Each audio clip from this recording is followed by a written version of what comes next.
오늘 이 말씀을 준비하면서 제목이 나오잖아요. 다윗의 회개입니다.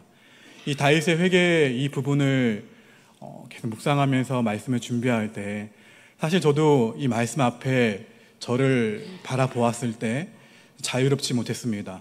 무슨 말이냐면 저도 보이는 죄는 안 보이지만 보이는 모습 가운데에서는 죄가 없어 보이지만 저도 보이지 않는 곳에서 하나님 앞에 하나님의 마음을 아프게 하는 모습들이 참 많은 연약한 그 사람이 저입니다.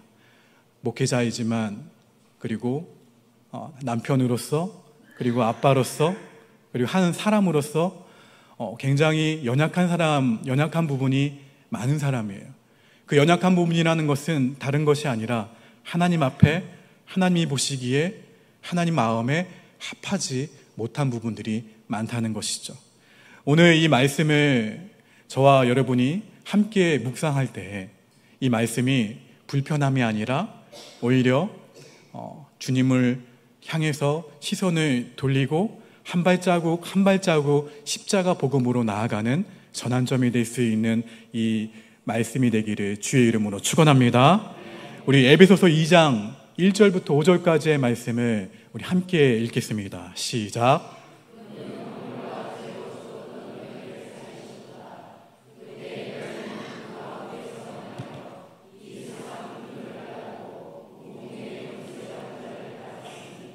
곧 지금 불순종의 아들들 가운데에서 역사하는 영이라. 전에는 우리도 다 그 가운데에서 우리 육체의 욕심을 따라 지내며 육체와 마음에 원하는 것을 하여 다른 이들과 같이 본질상 진노의 자녀였더니 긍휼이 풍성하신 하나님이 우리를 사랑하신 그 큰 사랑을 인하여 허물로 죽은 우리를 그리스도와 함께 살리셨고 너희는 은혜로 구원을 받은 것이라. 아멘. 너희는 허물과 죄로 죽을 목숨이다가 아니라 이미 죽었다라고 합니다. 죽었다는 것은 무엇입니까? 희망이 없다는 것을 말해요. 죽었다는 것은 더는 기대하지 않는다는 것을 말합니다. 그런데 그러한 우리를 누가 살려주셨어요? 하나님이 살려주셨어요. 이제는 죄로 말미암아 더는 죽지 않는다는 말씀이에요. 죄의 삭은 사망이라고 하셨는데 죄로 인해 죽지 않아도 된다는 사실은 정말 기쁜 소식이에요. 예수님께서 우리의 죄를 대신 담당하셔서 우리가 살 길을 열어놓으신 거예요. 그런데 오늘 본문을 보게 되면 하나님은 다윗이 범죄하도록 내버려 두십니다. 분명 하나님의 마음에 합한 사람, 다윗에 대해서도 성경의 수많은 곳에서 다윗에 관한 이야기가 많은 분량을 차지해요. 오늘 우연찮게 그냥 교동문도 순서에 따라서 몇 편이었죠? 51편, 시편 51편을 읽게 되었는데 사실 이 말씀을 묵상하는 가운데 주셨던 인용할 말씀도 51편이기도 합니다. 다윗이 한 가지 외에는 흠이 없는 인생이라 칭찬하셨는데 사실 언뜻 이해가 잘 되지 않습니다. 하나님이 허락하지 않으시면 이루어진 일이 없는데 하나님은 다윗이 범죄하는 것을 그대로 내버려 두셨어요. 내버려 두셔서 범죄한 인생이 어떠한 모습인지 우리에게 보여주시는 거예요.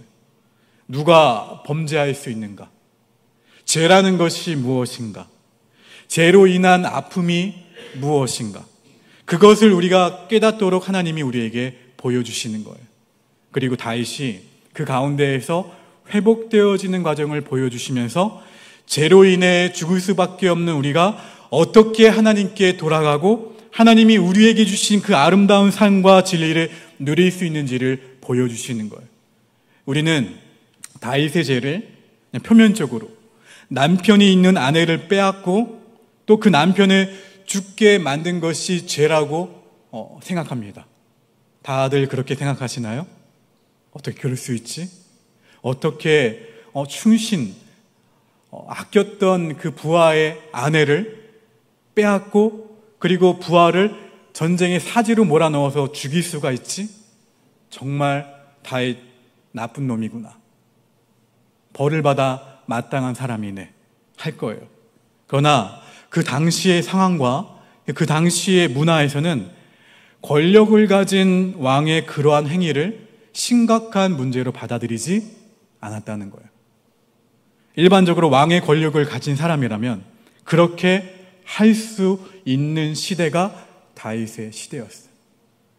우린 윤리와 도덕을 근거로 죄를 규정하는데, 그러나 다윗이 죄를 지었다는 것의 근거는 조금 다릅니다. 사무엘하 11장 27절 말씀, 화면을 보고 읽겠습니다. 시작.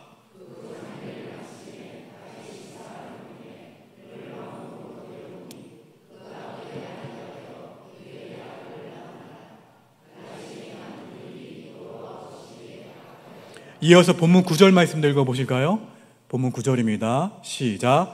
그러한데 어찌하여 내가 여호와의 말씀을 업신여기고 나 보기에 악을 행하였느냐? 내가 칼로 햇사람 우리아를 치되 암몬 자손의 칼로 죽이고 그의 아내를 빼앗아 내 아내로 삼았도다. 오늘 특별히 오늘 본문 말씀 펼쳐놓으신 분들이 있다면 여호와의 말씀을 업신여기고라는 부분에 밑줄을 그어 놓으셔야 돼요. 우리아의 아내 밧세바를 취하고 그리고 우리아를 죽인 것이 죄가 아니라고 말씀한 것은 그것이 죄의 핵심이 아니라는 말이에요. 핵심이 아니라는 것이죠. 하나님이 다윗에게 보시는 죄의 핵심은 하나님이 보시기에 악을 행했다는 것과 그 죄가 하나님의 말씀을 어떻게 했다는 거예요? 업신여겼다는 거예요. 하나님이 다윗에게 감히 받지 못하고 누리지 못할 은혜를 마음껏 부어주셨어요.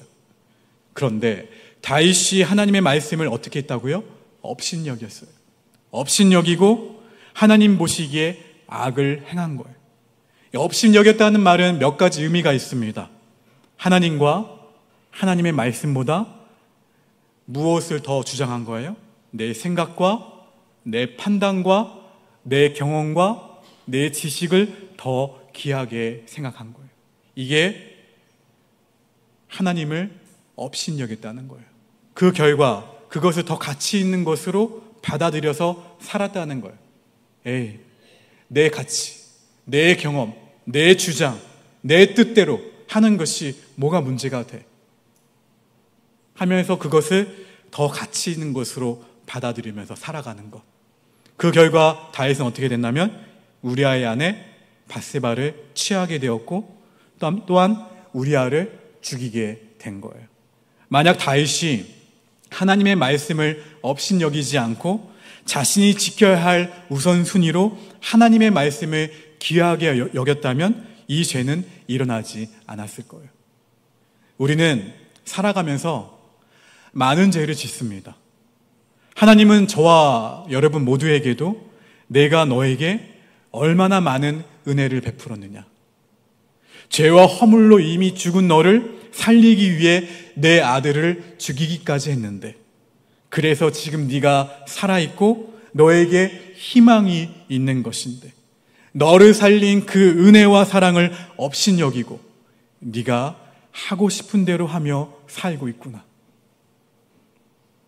하나님의 말씀을 어기면서 내 마음대로 살아가는 것, 그것이 하나님을 업신여기는 거예요. 업신여긴다는 말의 또 다른 의미는 하나님이 다윗을 왕으로 세우시면서 다윗에게 하나님의 백성을 통치하고 보호하고 인도하는 그 목자의 사명과 역할을 맡기셨는데 다윗이 그 권력을 남용했다는 거예요. 하나님의 기대와 약속을 저버렸다는 거예요. 이 기준에 걸리지 않을 사람이 누가 있을까요?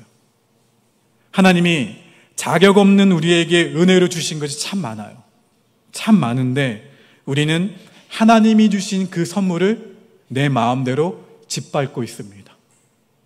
하나님이 주신 건강, 하나님이 주신 가족, 하나님이 주신 생명, 하나님이 주신 그 모든 것에서 하나님이 원하시는 질서와 하나님이 원하시는 방법과 하나님이 원하시는 축복의 원리를 따라 살지 않고 내 마음대로 살아가는 거예요. 업신여긴다는 말의 또 다른 의미는 내가 잘못하고도 회개하지 않는다. 하나님의 사람 나단에게 지적을 받았을 때 다윗은 사실 이 부분에 있어서는 다행이었어요. 지체하지 않고 자신의 죄를 어떻게 합니까? 다윗은 인정합니다. 하나님 앞에 자신이 죄인이라는 사실을 고백하는 것이야말로 다윗의 가장 위대한 모습이고, 그것은 다윗이 하나님과의 관계를 회복하는 길을 아는 태도예요. 돌아갈 길을 모르면 가롯 유다처럼 스스로 죽을 수밖에 없어요. 자신의 가치를 어떻게 합니까? 결국 스스로 휴지 조각처럼 버리는 선택을 하게 되는 거예요. 그러나 베드로는 돌아갈 길을 알았습니다. 사실 베드로의 죄가 제가 지난주에 가룟 유다보다 더 크다고 말씀을 드렸죠. 더 악한데도 베드로는 돌아갈 길, 하나님과의 관계를 회복하는 길을 알았기 때문에 그 후에 하나님께 다시 아름답게 쓰임받을 수가 있게 되었어요. 내가 나를 사랑하느냐? 내가 나를 사랑하느냐? 내가 나를 사랑하느냐? 네, 주님, 내가 주님을 사랑하는 줄 주님이 아십니다. 우리가 죄를 지으면 죄는 그냥 죄, 이렇게 한 가지가 아니에요. 죄는 몇 가지 구성 요소가 있습니다. 우선 죄된 행위 자체가 있어요. 죄의 과, 들어보셨을 거예요. 죄과라고 하죠. 죄과란 죄가 만들어낸 결과를 말합니다. 다윗의 죄에서 죄과는 무엇입니까? 오늘 본문에 나오는데요. 그 집에서 칼이 떠나지 않는다. 하나님이 다윗을 용서해 주셨지만 그 죄의 결과는 남겨두셨어요. 그 결과를 보면서 교훈으로 삼으라는 것이죠. 또 죄의 구조라는 것이 있어요. 죄를 지으면 죄의 구조가 뇌 속에 형성이 돼요. 지난주에 말씀드렸어요. 한 마리 새가 날아와서 내 머리 위에 둥지를 틀려고 해요. 이게 죄의 구조가 돼요. 나중에 뇌 속에 형성이 된다는 거예요. 내가 조금만 건들면 그 죄로 바로 가는 구조가 내 삶, 내 성품, 내 말, 나의 모든 것에 자리 잡게 된다는 거예요. 우리는 죄에 대한 부분을 회개할 때에 이렇게 회개하셔야 돼요. 어떻게 해요? 따라합시다. 하나님, 내 죄로 말미암아 생긴 모든 습관과 죄악을 깨끗이 용서해 주세요. 이렇게 구체적으로 기도하셔야 돼요. 그 다음에는 죄책감이라는 것이 있습니다. 죄가 나에게 주는 아픔과 고통이 있다는 거예요. 근데 제가 계속해서 반복이 되고 삶의 일부가 되면 이 죄책감이 없어져요. 죄에 대해 무감각해지는 거예요. 다윗을 볼까요? 다윗이 우리아의 아내 밧세바를 범하고 또 우리아를 죽이고 밧세바를 데려와서 아내로 삼고 또 나단이 다윗의 죄를 지적할 때까지 무려 얼마의 시간이 지났을까요? 나단이 오기까지 1년이라는 시간이 지났어요. 그러니까 영적으로 그렇게 민감하고 하나님 앞에 어떻게든 친밀하게 살아가고자 했던 다윗도 나단이 와서 죄를 지적할 때까지 1년 이상 무감각했다는 거예요. 다윗은 나단이 지적하기 전까지 회개하지 않았어요. 성경에는 다윗이 자신의 심정을 이야기하는 부분이 나옵니다. 다윗은 그 시간이 결코 행복한 것만은 아니라고, 아픔이 있었고 잠을 자지 못했고 고통 가운데 있었다고 고백을 해요. 근데 그것이 죄 때문에 온 줄 모른 거예요. 그것이 바로 죄가 만드는 결과, 죄과입니다. 죄는 나뿐만 아니라 어디에게 유전될까요? 내 자녀에게, 내 손주들에게 유전이 돼요. 죄가 유전된다는 것은 죄의 습관된 모습, 내가 하나님보다 다른 것을 사랑하는 그 모습을 보고 나의 모습을 보고 자란 나의 자녀가 동일하게 그 죄를 짓게 된다는 거예요. 내 속에 나타나는 괴로움과 고통 때문에 회개하는 것은 진정한 의미의 회개가 아니에요. 여러분, 운전을 하다가 계기판에 노란 등이나 빨간 등도 나옵니까? 빨간 등까지는 보지 못해서 노란 등으로 경고등이 들어오면 해결하는 방법이 두 가지가 있습니다. 무엇입니까? 첫 번째는 계기판을 때려 부셔서 경고등이 보이지 않게 하는 거죠. 그쵸? 임시방편이죠. 고쳐졌습니까? 아니죠. 두 번째는요. 경고등이 생긴 원인을 어디에 가서요? 정비소에 가서 고치고 다시 운행하는 거예요. 우리의 회개는 어떤 것입니까? 그냥 임시방편으로 때려 부십니까? 진정한 회개를 하나님 앞에 올려드릴 수 있는 우리 모두가 되기를 주의 이름으로 축원합니다. 오늘 교동문에서도 나왔죠. 똑같은 말씀입니다. 시편 51편에서 알 수 있듯이 다윗의 회개에는 진정한 회개의 요소가 들어있어요. 첫 번째, 죄를 있는 그대로 인정하는 거예요. 죄 속에는 뭐가 있냐면 핑계가 있어요. 방어가 있고요. 아담아, 어찌하여 죄를 지었느냐? 하나님이 물으실 때 아담은 뭐라고 대답합니까?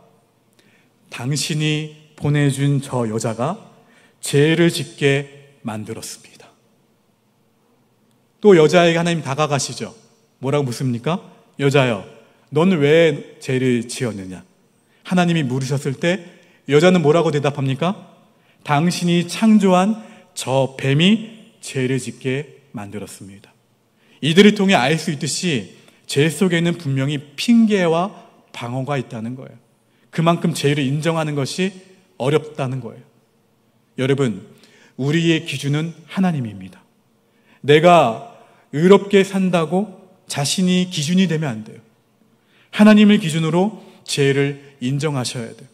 다윗은 뭐라고 고백했습니까? 오늘 제가 죄인입니다. 제가 죄를 범했습니다. 제가 죄를 숨겼습니다. 제 존재 자체가 죄인입니다. 하나님 앞에 죄를 이렇게 인정했어요.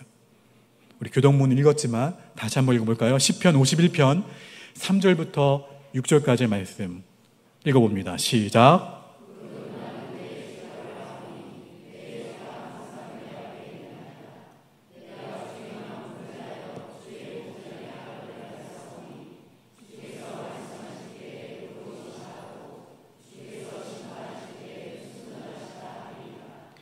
내가 죄악 중에서 출생하였으며 어머니가 죄 중에서 나를 잉태한나이다.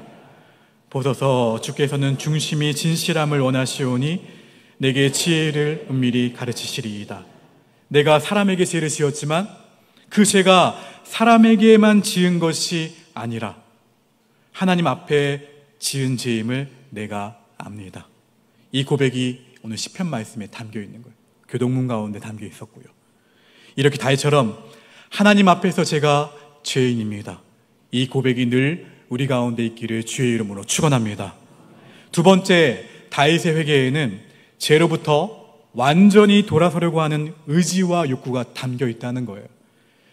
십자가를 등지고 가는 반대길에서 다시 무엇을 바라봐야 되는 거예요? 십자가를 바라보고 또 어떻게 해야 돼요? 그 방향을 향해서 한 발자국 한 발자국 나아가는 것이 진정한 회개예요. 과거로부터 완전히 결별되는 것이 회개예요. 다윗의 아들 솔로몬은 이렇게 말하죠. 잠언 28장 13절입니다. 시작. 자기의 죄를 숨기는 자는 형통하지 못하나 죄를 자복하고 버리는 자는 불쌍히 여김을 받으리라. 회개는 죄를 어떻게 하는 거예요? 버리는 거예요. 회개는 죄를 자복하는 거예요. 죄를 짓는 것을 중단하고 반대로 나아갈 수 있어야 하는 거예요. 방향을 내가 돌이켰어요. 돌이킨 것만으로 끝나면 안 된다는 거예요. 어떻게 해야 돼요? 십자가 방향으로 나아가셔야 돼요. 시편 51편 13절. 그리하면 내가 범죄자에게 주의 도를 가르치리니 죄인들이 주께 돌아오리이다. 이 고백은 간증을 하겠다는 고백이에요. 다윗은 죄를 짓지 않는 것에서만 그치는 것이 아니라 적극적으로 하나님 앞에 헌신하겠다고 하는 고백이에요. 이것이 회개의 참된 모습입니다. 세 번째, 다윗의 회개에는 죄의 용서가 전적으로 하나님의 자비와 하나님의 긍휼에 있음을 의지하고 있어요. 주님의 인자와 주님의 은혜와 주님의 긍휼이 아니면 죄를 용서받을 수 없다는 거예요. 죄를 용서하시는 권세가 하나님께 있기 때문에 하나님께만 매달리는 거예요. 죄사함의 권세가 주님께만 있다는 것이죠. 여러분, 죄의 저주를 우리에게 돌리지 않는 자비와 우리를 불쌍히 여기는 긍휼과 죄인이 누릴 수 없는 하나님의 은혜의 결정체는 바로 뭐예요? 십자가예요, 십자가. 그래서 우리의 죄가 예수 그리스도의 보혈로 용서받았음을 믿고 주님의 자비와 주님의 긍휼하심 앞에 엎드리게 되는 거예요. 네 번째, 다윗의 회개에는 계속 주님과 더불어 살겠다는 회복의 의지를 담고 있어요. 시편 51편 10절 말씀, 우리 화면을 보고 읽겠습니다. 시작.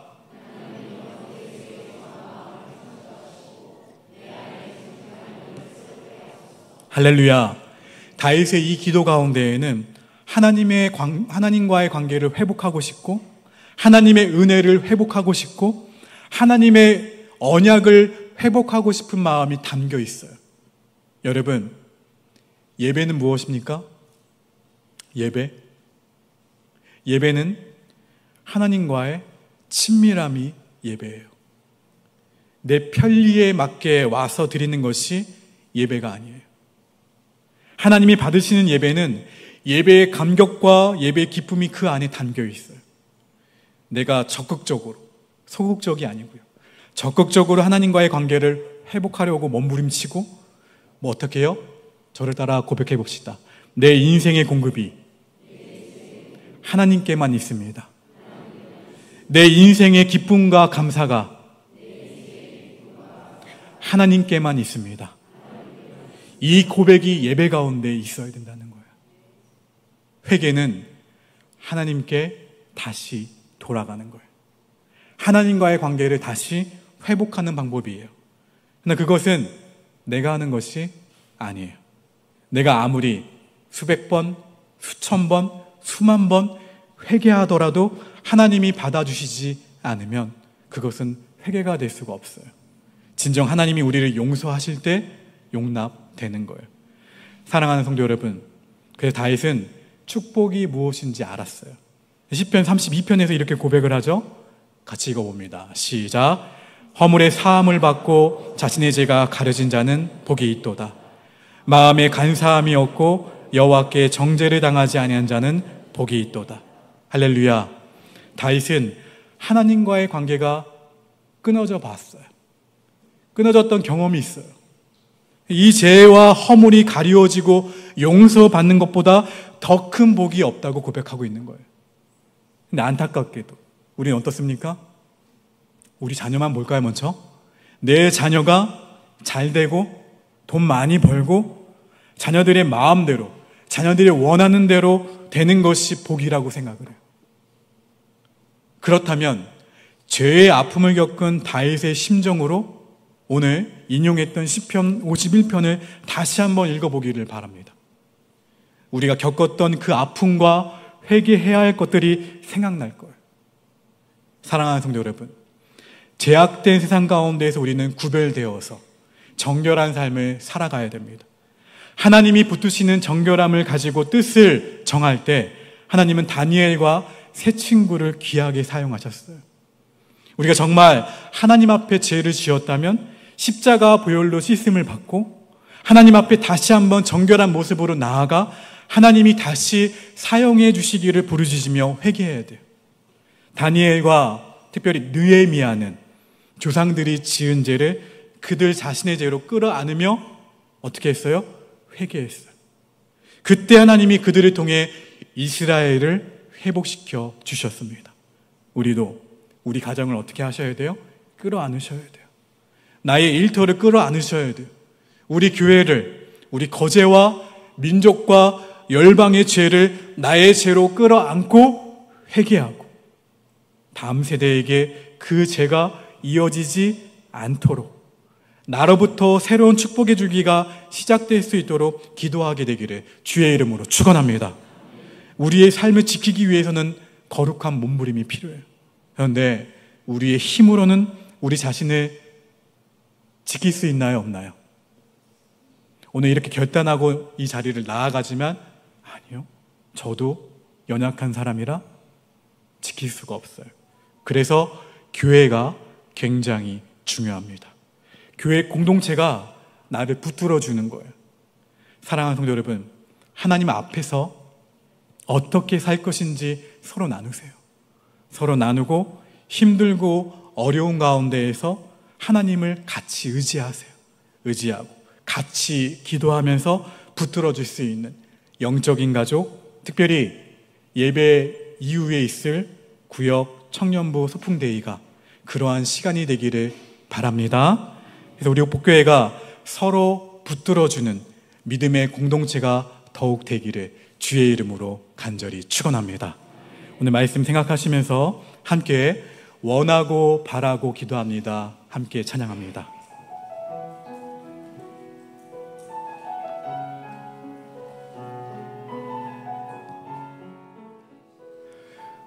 하나님, 이 세상을 살아가는 동안에 나의 힘을 의지할 수 없음을 고백합니다. 나의 힘을 의지하며 살아가는 죄된 모습을 그런 모습으로 살아가는 우리가 아니라 하나님은 내 삶의 중심에 항상 모시고 하나님이 원하시는 방법과 하나님이 원하시는 그 모든 것을 선택하며 살아갈 수 있도록 우리를 인도하여 주시옵소서. 하나님의 꿈이 나의 비전이 되게 하시고 예수님의 성품이 나의 인격이 되게 하시며 성령님의 권능이 나의 능력이 되도록 원하고 바라고 기도합니다.